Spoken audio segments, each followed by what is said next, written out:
Okay, hello everybody. Welcome to another live stream with me, Lar from Complete Test Success. Today we're doing a Q&A, so it's just open up to you guys to ask any questions you have. So basically, in these live streams, we normally focus on, one of the components, be it task 1 for academic or general training. We focus on speaking some days. We focus on, the different parts of the test. The reading and listening I usually do on my free live feedback lessons on Zoom, because I like to interact like kind of back and forth a bit more with students to figure out those problems. But with reading, with speaking and writing, the various parts of the writing test, there's generally just more direct answers to the questions. Anyhow, today's live stream is a Q&A. So any questions you have about the IELTS test, just ask and I'll answer them for you. Or any problems you're having with an area of the IELTS test, let me know what problems you're having and I'll help guide you to the solution you need. That's basically all we're doing today. So it's just open to any area of the IELTS test. English with Professor Hanif. Hi there. Yeah, good to see you here. Hi, Sakpreet. Good to hear from you so soon. Okay, so that's it. Any questions you have, go ahead. Besides that, just to let you know, those live feedback lessons I was talking about, if you want to join me on those are my free lessons on Zoom. So if you want to click on the link in the video description, you can sign up for those. Hey, Lewis, good to see you here. Hey, Lewis, nice to see you too. Welcome to the lesson. Good to see you again. Okay.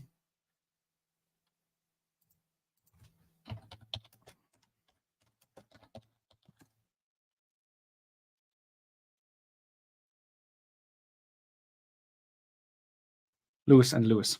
Just checking online with the pronunciation. They're both Lewis. Okay. So for those of you who have arrived, just let me know what questions you have. And like I said, I'll be able to give you the answers or potentially the solutions to your problems.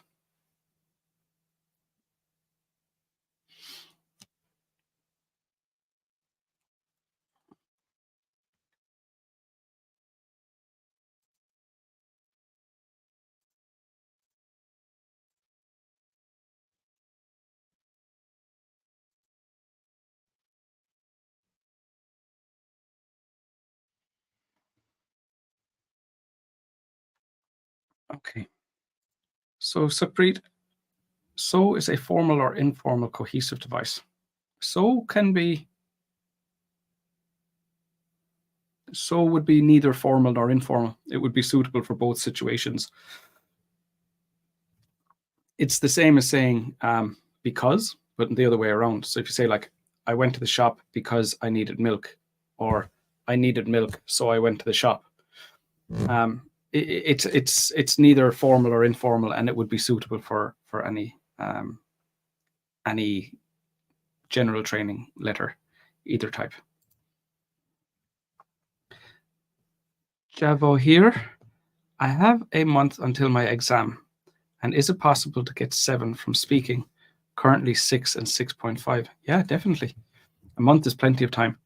But what's important is, you need to understand, why did you get a band 6 and why did you get a band 6.5 previously? So you need to know what your weaknesses are.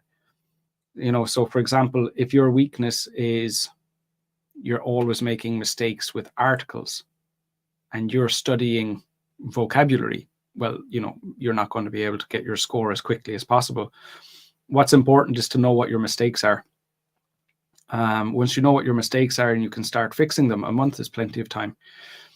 The area that takes the longest time to improve is vocabulary, however, because, how long does it take to go from learning a word, like seeing a word for the first time, to memorizing it, to being able to use it fluently? So improving vocab can take quite a while, but the other areas, definitely a month would be enough. But like I said, you have to find out what your problems are first. Lewis, what resources are good to hear to improve my scores in the listening part? Well, the most important thing you need is the Cambridge IELTS books, because they have the practice tests that are reliable. You'll find lots of other free listening IELTS tests, but they're not reliable, as in the difficulty level, the scores that you would expect.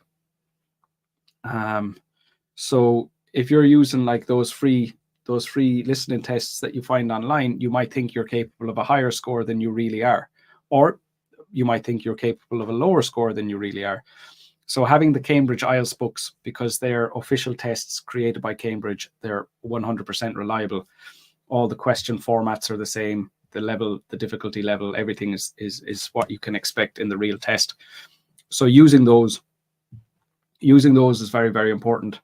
And then when you're using them, not just doing lots and lots of practice, but doing a practice test and then taking the time to go through it again, looking at all the answers you got wrong.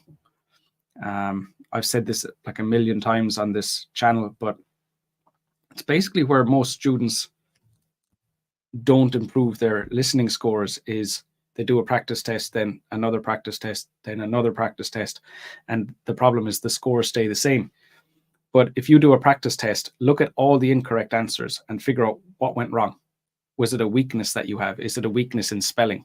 Maybe you're getting some answers wrong because you're spelling the words incorrectly. Well, then you need to go and improve your spelling. Is it that you didn't know the vocab? Maybe you need to go and improve your vocab. Is it that like the audio feels like they're speaking very fast? That would be an indication that your listening skills aren't strong enough and you can't keep up with the audio. So, you need to improve your listening skills. It could be, this is a very common mistake, where candidates are reading the questions when they should be listening. So instead of hearing the answer, you're not even listening. You're just looking at the questions, trying to figure out what's next. So sometimes it's like the exam skills that you're focusing on the wrong thing at the wrong time.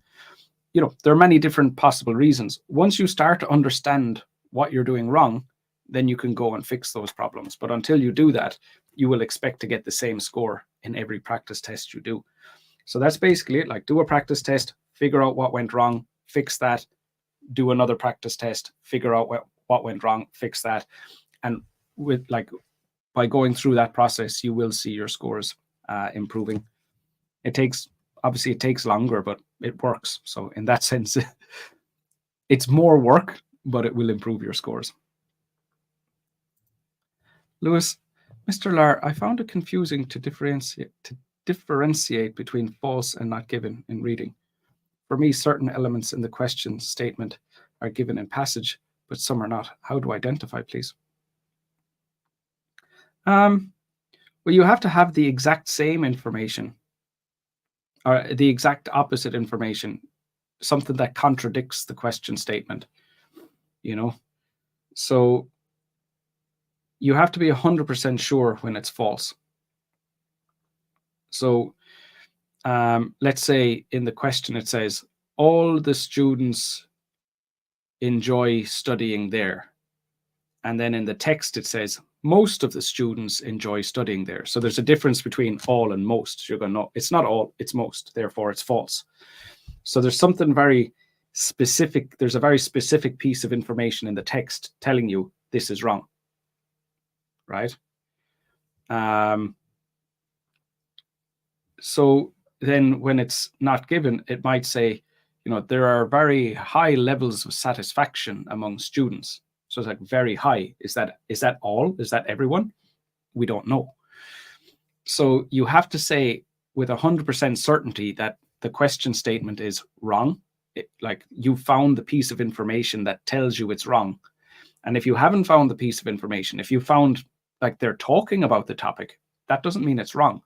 So discussing the topic doesn't necessarily mean it's true or false. It's precisely, what the difference, that you found a difference in meaning. And if it just talks about it in general terms, that's not given. Or it might mention nothing about the topic whatsoever, that would be not given.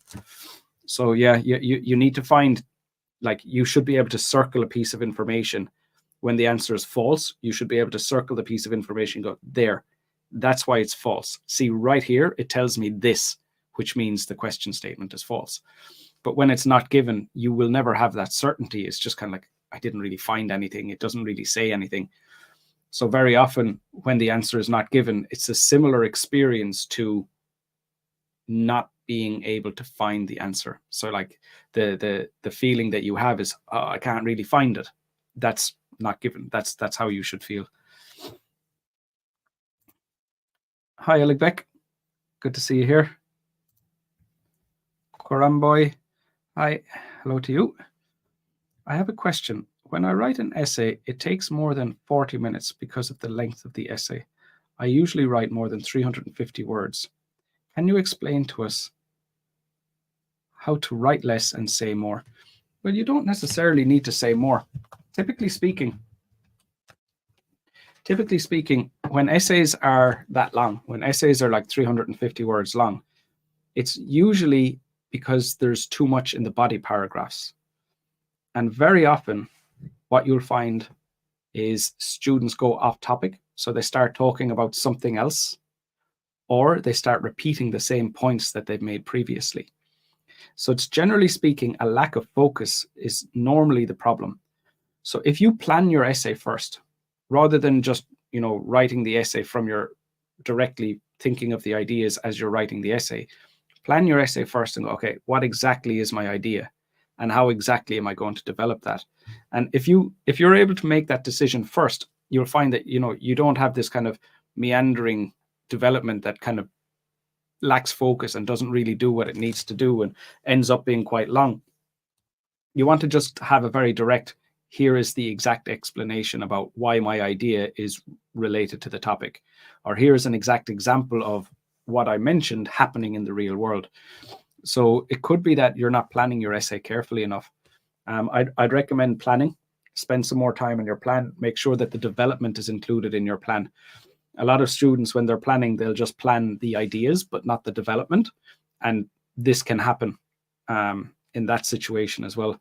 So just get used to writing plans, get used to including the development in your plans, and make sure it's 100% focused. And then when you're writing the essay, don't start adding extra bits that come to your mind as you're writing. Just write exactly what you had planned to write and nothing else. That will keep you focused. And you only need to write about 280 words. 280 is a good length. So try that, try planning it, see if that gets you where you need to go. So Preet, in listening question said one word or a number. And I answer it 28, but the answer, it is written like 28th. My answer would be wrong or right. For dates, they'll accept both formats. That's okay. So 28 or 28th will be accepted. So the different versions of dates will all be considered correct. Hi, Laxman. How can I improve my reading and writing task? Now I just obtained 5.5 in writing and reading. So at lower scores, very often the issue is your language ability, which would be like your vocab, your grammar. So from those lower scores, very often just studying general English will be enough to push you up to a higher level. And then when you start going from 6.5, 6 to 6.5 to 7 to 7.5, you might need to improve areas of vocab. You might need to start improving areas of grammar, but the task achievement and the coherence and cohesion, those are things that you need to understand more deeply at those levels. So I would recommend, I have other lessons where I focus on writing. And if I see your writing, I'll be able to tell you exactly what you're doing wrong. Come along to my live feedback lessons, come back to my live streams on writing. But basically, you have a weakness. So it could be, your ideas are irrelevant. It could be that you're using cohesive devices completely incorrectly. More likely what we're looking at is not enough range and not enough accuracy when it comes to vocab and grammar. So definitely starting with vocab and grammar will be no harm. It's likely you'll need to improve them anyway. And the better your vocab and grammar is, the easier it is to understand what you're doing with task achievement, and the easier it is to be coherent and to write a cohesive essay.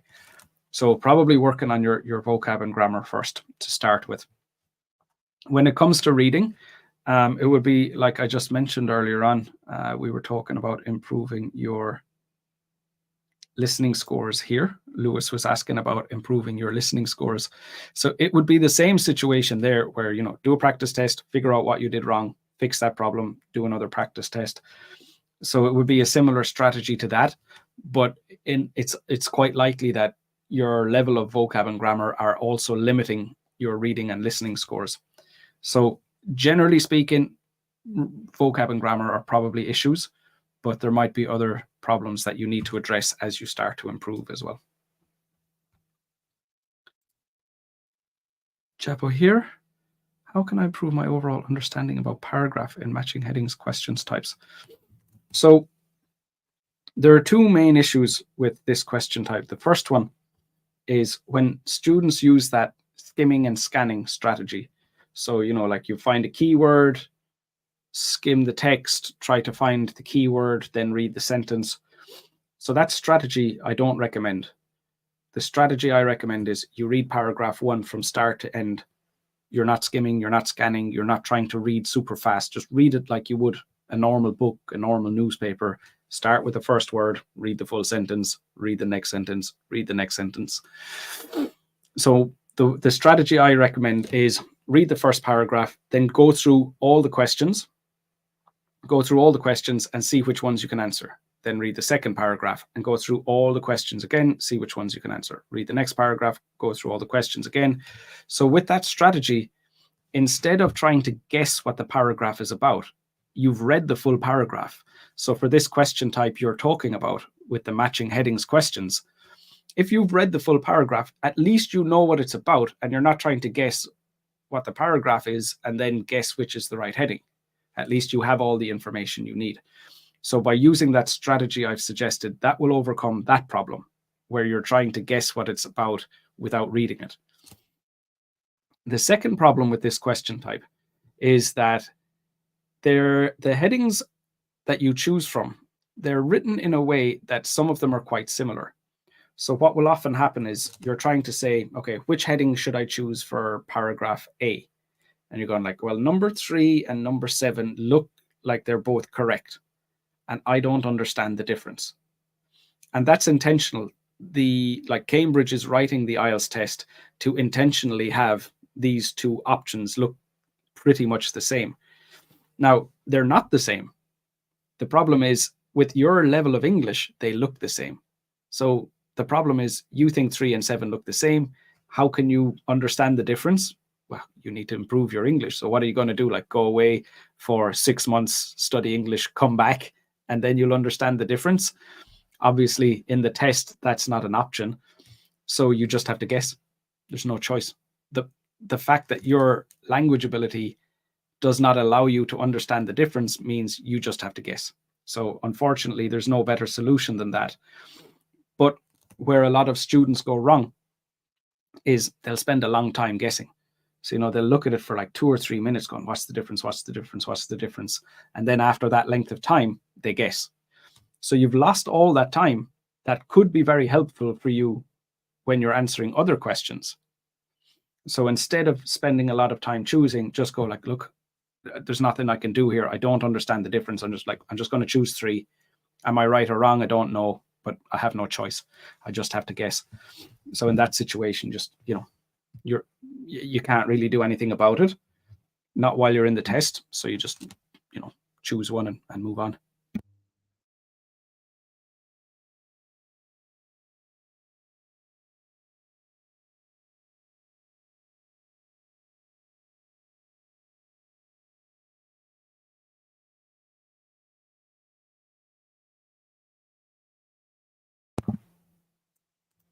Okay. Does speaking faster affect fluency? You don't need to speak fast. So speaking slowly is bad, and that will bring you down to band 5 for fluency, maybe lower, depending on how slowly you're speaking. But it's not, you know, you need to speak at a normal pace. But if you can speak super fast, that's not pushing you up to a band 9. So it's like you need to speak at a normal pace. Speaking quickly isn't good. In the way that speaking slowly is bad, it doesn't mean speaking quickly is good. So you wouldn't try to speak quickly, but yeah, slowly is a problem, but quickly isn't a benefit. Okay, Lewis, So false means direct opposite, but not given, would be too general or detailed for the passage. Did I get it? So we have to break down the structure, subject, verb, object. No, not necessarily. It might, like, in some situations, it might say like all and most. So you can see, okay, all and most have different meanings. So I know definitely the answer is false. But in other situations, it just might not say it. It's not necessarily always going to be like that situation. Like, you know, if the question said Lar is 40 years old and the text said Lar is in his 40s. So like, yeah, 40 years old is in the 40s, but being in your 40s doesn't mean you're 40. You know, it could be 45. So like, you know, you don't have a direct connection saying it's definitely right or it's definitely wrong. So you just have to look at the meaning. So it's not about breaking down the grammar. It's about what does it mean? You know, does the meaning of the text show you that it's true or false? Or does the meaning of the text not really tell you anything to decide if it's true or false? So that's what you need to do. Then see which is direct opposite, which one is too general or detailed. Yeah, so it's more about the meaning rather than getting down into the finer details of grammar. Like, it might be a grammatical thing, but the grammar is just showing you the meaning. It could be a piece of vocab that's showing you. So you can't just decide that it will always be related to that. You'll have to look at the information in the question, look at the information in the text, and make a decision on what it says. Lewis, I think there's no such thing as IELTS vocabulary because you're expected to use common everyday words that are suitable for the topic. Some websites think of it as high-level, uncommon words. Yeah, you're 100% right. So it's an English test. You're just being tested on, can you communicate in English? And in English, there are words that we use all the time, and there are words that we never use. And there's this misunderstanding. I'm just repeating what you're saying, Lewis. Basically, there's a misunderstanding that to know the words that nobody ever uses means that you've got good vocab. So it's like, look, I know some words that nobody uses. That's not a sign of good vocab. Good vocab is using the words that everybody uses all the time to communicate clearly. That's what we want in the IELTS test. Thanks, Lewis. Coramboy, does shadowing technique help to improve speaking? I can see how shadowing will help to improve like connected speech, like areas of pronunciation, like sentence stress or rhythm, intonation, various features of connected speech. So I can see how that will help. But if we're talking about fluency, so it just depends what you're trying to improve. Like, what makes fluency difficult is you've got to think of your ideas and you've got to think of how to communicate them in English, and you have to do it now. Well, shadowing isn't going to have you thinking of ideas. It's not going to have you thinking of how to communicate in English, and it's not putting you under pressure to communicate immediately.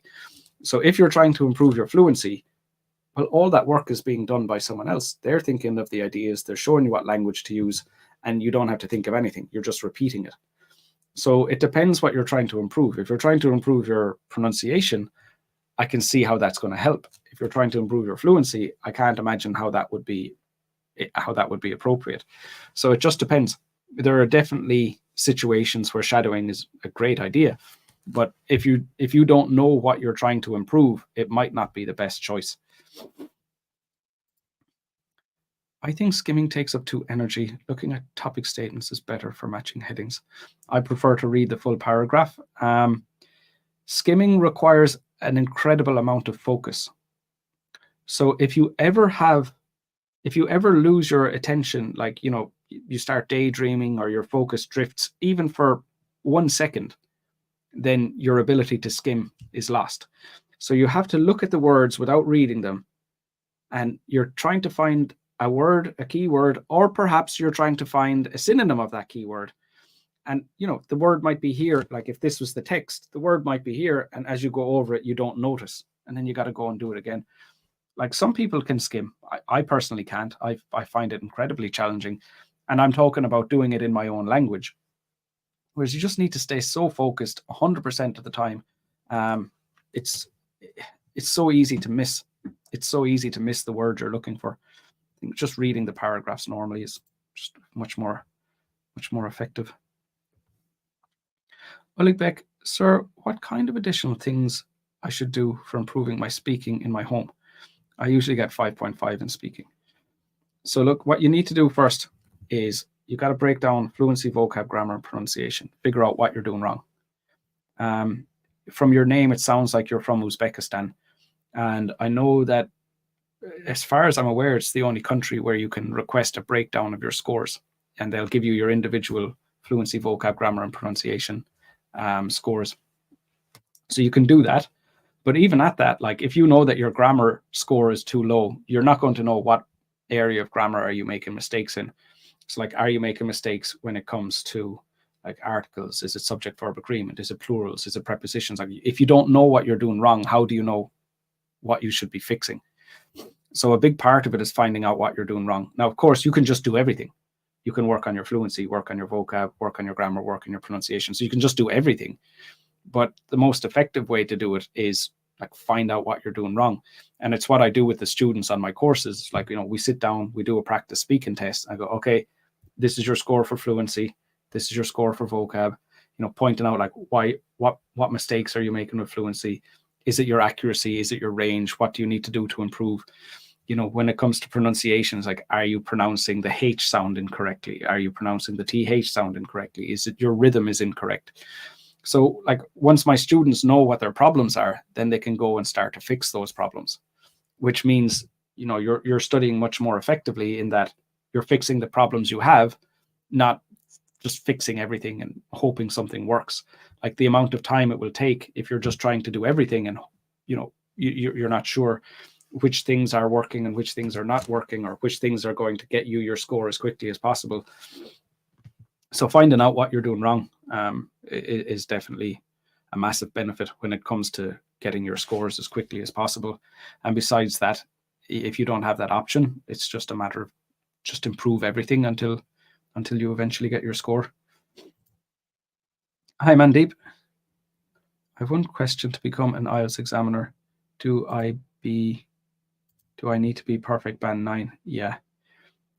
You need to be band 9. You need to be fluent, and you need to have been teaching English for a few years as well. Like, most native English speakers don't know the ins and outs of grammar. Like, they don't know grammar rules or how that's applied. Like, they can speak correctly, but they don't understand how to explain it. So you need to have been teaching English a while to kind of to show that you will have gone through all the various types of grammar and like all the different various features of pronunciation, that that stuff. So if you're just a native English speaker, you can't become an IELTS examiner. You have to have been working as a teacher for a while. How can I improve both fluency and grammar? You have to do them separately. So there's nothing you can do that will improve fluency and grammar at the same time. So if you're trying to improve your fluency, you need to practice speaking, and you need to practice speaking in the way you do in the real world, where you don't know what you're going to be talking about.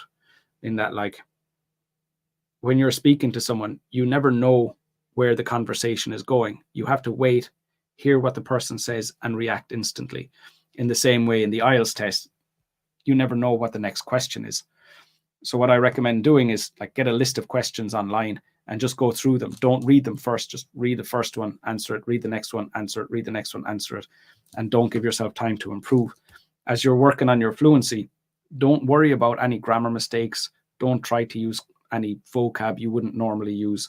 Don't worry about pronunciation mistakes. The whole thing is just allowing yourself to get faster at coming up with your ideas and communicating them in English.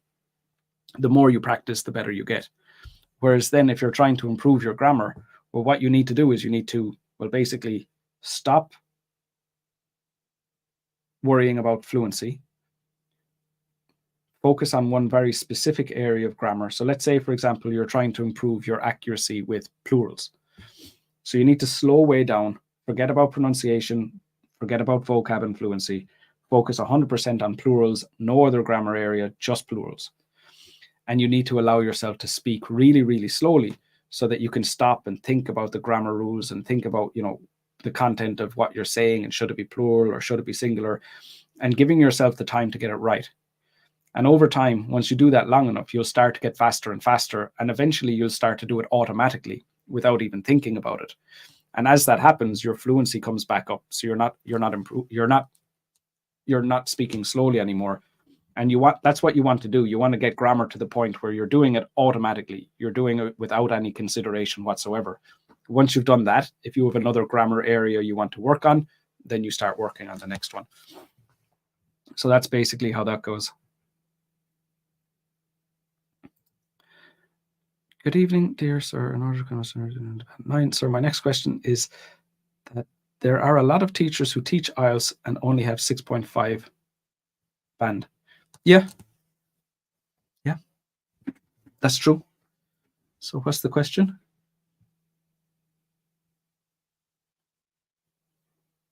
Yeah, depends on the country. Depends on the country. I have a job where I teach IELTS teachers how to teach more effectively. So that's one of the things that I do is teacher training. I mean, it depends on what score you're aiming for. Like if you're a band, if an IELTS teacher is a band 8 and they're teaching someone that needs a band 6, I can't see that as being a massive issue. But if you need a band 7 and your teacher's a band 6.5, well, like how appropriate is that? Generally speaking as well, and I've been an IELTS examiner. I understand how to grade. I understand how to grade speaking. I understand how to grade writing. It's like if someone's an IELTS teacher and they're a 6.5, if their English is a band 6.5, do they really know how to mark the writing? Do they really know how to mark the speaking? Is the advice they're giving going to be effective? Like, are they going to be telling you the exact problems you need to fix, or are they just going to be like, just saying something they noticed? I mean, I'll leave it to you to decide, but you would want your IELTS teacher to know what they're doing, in the same way, if I need to go to a dentist, I'm not going to go to a psychiatrist. Like, people that are good at one thing doesn't mean they're good at another thing. If you're getting a teacher that doesn't know what they're talking about, that's going to be a problem. I worked as a mediator between clients and employees. Do mediator would be correct or not? I work as a mediator between clients and employees. Yeah, that would be fine. Definitely. Yeah. Mandeep, dear sir, 8 band students say they are IELTS experts and misguide a lot of students. So please tell me they teachers. I'm not sure what that question means, Mandeep. But I mean, if they're misguiding their students, they're not, they're not doing anybody any favors, and even to themselves. I mean, I have people ask me to teach them TOEFL, and I'll simply say no, because I don't know anything about the TOEFL test. Of course, I know English grammar, I know English vocab, but the finer details of the exam skills of TOEFL, I've never taught TOEFL before. I'd need to go and research that. Like, I help people with the IELTS test. I don't help people with other types of test. So I wouldn't like that. Somebody gives me money to help them with the TOEFL test. I have no idea what I'm doing. They go and do the TOEFL test, and then they come back to me afterwards. They're like, what were you talking about? You didn't know what you were talking about. I don't want to deal with people who I've taken their money and scammed them, just basically told them what they wanted to hear to get their money, and then don't care what happens next. It just depends on the people. I personally am not comfortable doing that. In writing task 2, giving example, explanation, supporting idea should be included to get higher score, or only explanation is enough. So what you have to do is you have to develop your ideas. So one way to develop your ideas is with an example. One way to develop your ideas is with an explanation. And then supporting ideas are, examples and explanations. So like, it's the same thing. So just an explanation is fine, but is it long enough? Like, if you're writing a paragraph and you need to write 100 words, and you've just written an explanation, so your paragraph is just 50 words, well, then your task achievement score is going to suffer. So it's not that you have to have an explanation followed by an example. It's that you have to have, depending on the question type, a 100-word paragraph. And if it's too short, well, then that's a problem. So it doesn't matter how you develop it. It's as long as you have enough development. That's what counts. Sir, may you help me because I want to become an IELTS examiner? Well, I would say focus on getting that band 9 that you were talking about first. That would be the main thing. Lewis, sir, how would you advise me to have a sustained performance in my 4 sections? You need to work on them all separately. And when I'm teaching the students on my course as well, I kind of tell them there are 5 sections, because you think task 1 and task 2 are so different, really. So make sure you can get the score you need in task 1. When you're finished, make sure you can get the score you need in task 2, and the same in speaking, reading, and listening. So it's basically making sure you can get your scores in all 5 areas. And once you can do that, so it's not more complicated than that. Do each one at a time, and yeah, that's pretty much it. Does it help to practice with common topics in the speaking section, considering that examiner can ask you about any random topic? Yeah, definitely. Of course it does. Of course it does. But the thing as well is to be aware, like, if a topic comes up and you notice, like, I don't have the vocab I need to talk about this topic. So let's say you have no interest in sport, and every time you get a question about sport, you're just like, oh, I can't. I don't have the language I need to communicate. Well, then you need to go and start studying vocab to help you do that. So just be aware, pay attention to when you're not actually focused on, pay attention to when you don't have the vocab you need to discuss particular topics, and fix that. But yeah, it's definitely helpful. Hey, XIX, good to see you here. This Q&A session is as intense as ever. Good to see you, XX. Are they teachers? Hello, Trilock. Good to see you here. Hi, Itali. Hello, teacher. Hi there. What is your take on Pauline Cullen and her books, Key to IELTS Writing, if you have ever happened to know about her? Yeah, Pauline Cullen is great. Very, very good. Very, very reliable, for sure. Hi, Patience. Some IELTS teachers say that in writing task 2, you don't need to write background information because it wastes time. Please, what do you think as an examiner? If you're talking about the sentence at the start of the essay, where you talk about the topic in general, instead of paraphrasing the question directly, I agree that it's a waste of time. If that's what you're talking about, is that sentence where you say something that's kind of related, but not really doing anything required to improve your score, no need. Dear sir, my question is that a lot of teachers say, use these 5 words and you get a perfect 9. Are they making fools of us? I wouldn't use their phrase, they're making fools of you. I would say they are trying to get a lot of YouTube views. And they know that students love that stuff, or at least YouTube viewers love that easy solution. So it gets a lot of views. So yeah, you'll find, type that type of thing into YouTube, you'll see those videos always have millions and millions of views. So that's it. I don't think they're necessarily trying to make a fool of you. I don't think they really care about your IELTS success, but they're like, okay, YouTube algorithm, they love this type of stuff, throw it in. And yeah, so they're just focusing on their views, YouTube views. Crazy. If I have lots of grammatical errors, will the band score be lower than a band 7 in writing overall? No. If you have lots and lots of grammar errors, that might still be a band 6 in grammar. So it just depends what scores you get in task achievement, coherence and cohesion, and vocab. So of course you could potentially get higher than a band 7 overall. It would be harder. I mean, if you want to get 7 overall, getting a 7 in grammar will make that easier, but it doesn't mean that it's not possible. Hi, office work. IDP says to add at least 5 ideas in outweigh essays.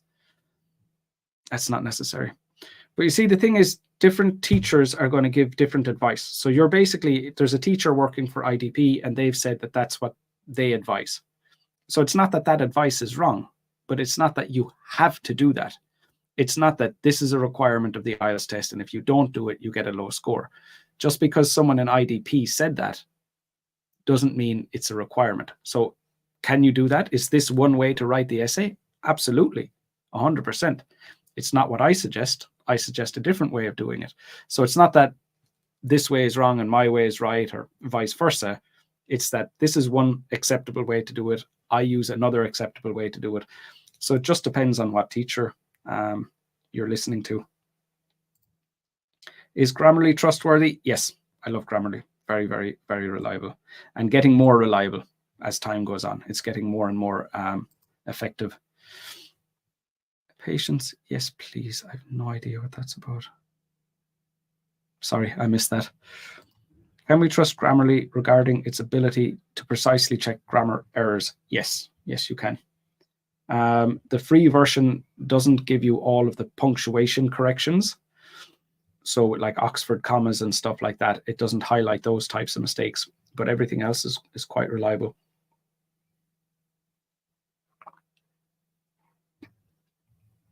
If you're a lower level student, you might confuse it sometimes, so the corrections it makes might not be completely accurate. But if most of your writing is correct, it'll know exactly what to do to fix it. What makes me sad about my task 2 is that I got 7 for task response 2 times, and now I don't know what to do to improve it to 8 or 9. What might be the underlying issue in that regard? So definitely, if you've got a band 7 for task response, the problem is that you haven't developed your ideas fully enough. So it might be that you didn't write enough. It might be that some of your development was irrelevant. Some of your development was off topic. Some of your development was repetitive. So there's something went wrong with the development. So that's what you need to do. Mr. Lar, how is a systematic error defined in IELTS? A systematic error is an error that you make more than once. So if I make an article mistake once while I'm speaking, and then I don't make it again, that could be just a slip. But if I make an article mistake in the same situation over and over again, you know that it's not a slip, but it's a misunderstanding in my knowledge of how to use that particular grammar area. So that's what we mean by systematic, in that like it's a lack of knowledge rather than a mistake. And I know it's wrong, it was just a slip, versus I don't know it's wrong and I keep making that same mistake over and over again. Coramboy, in writing task 2, agree or disagree question. If we completely agree with the idea, should we only write agreement part, and does balance approach affect task response? I mean, writing 2 sides. I recommend to just write 2 ideas to support your own opinion. That will get you a band 8 in task achievement, in task response.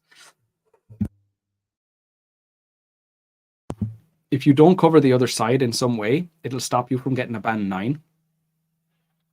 But what you should do is just focus on getting the basics right. So instead of trying to make things more complicated, if you're aiming for a band 7 or a band 8 in task achievement, keep it simple.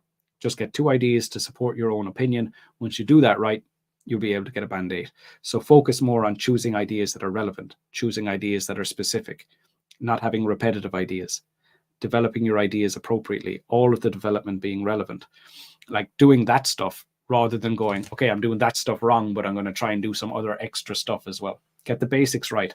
That's going to be much easier than trying to find ways to make it more complicated. But you would not get a band 9 in task response if you don't cover the opposite side. Office work. The percentage of people was 98%, which was decreased by 5%. It was decreased appropriate, or should I only use active? Which was decreased. So you're using a passive structure, but it wouldn't be was decreased. It's the 90%, the percentage is the thing that decreased. So it's not passive. So it needs to be active. So just which decreased. You need to remove was. Can you tell me the importance of introduction in task 1? I mean, does it affect? There is no introduction in task 1. You don't need to write an introduction. Well, the introduction paragraph. So you paraphrase the question, you write an overview. So paragraph 1 is a paraphrase and overview. If that's what you mean, yeah, there you do need those things, but there isn't an introduction where you introduce the topic like in the way you would write an introduction in task 2. So I think it's a. I'm not sure if I'm answering your question. I'm not sure if I understand your question correctly. Rich Goldie, how would you be preparing for speaking if you were a student as an ESL?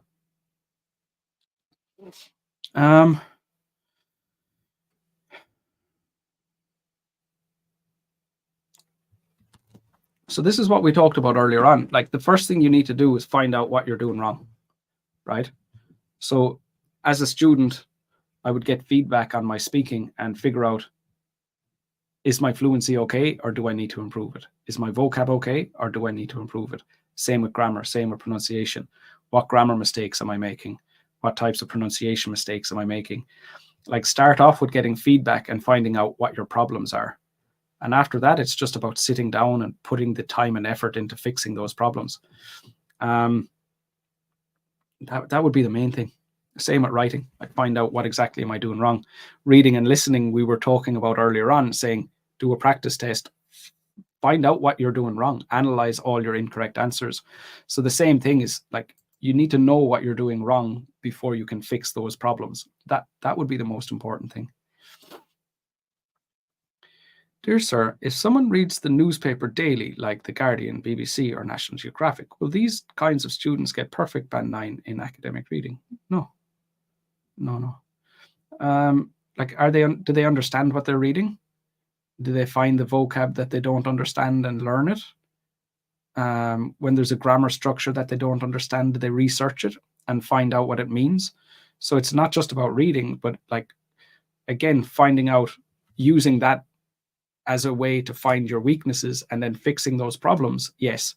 But just reading without any focus, no, not so much.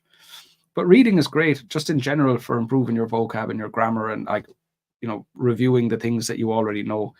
Like reading is one of the best ways you can improve your English for sure. Have you ever checked an essay that was written by ChatGPT? Yes.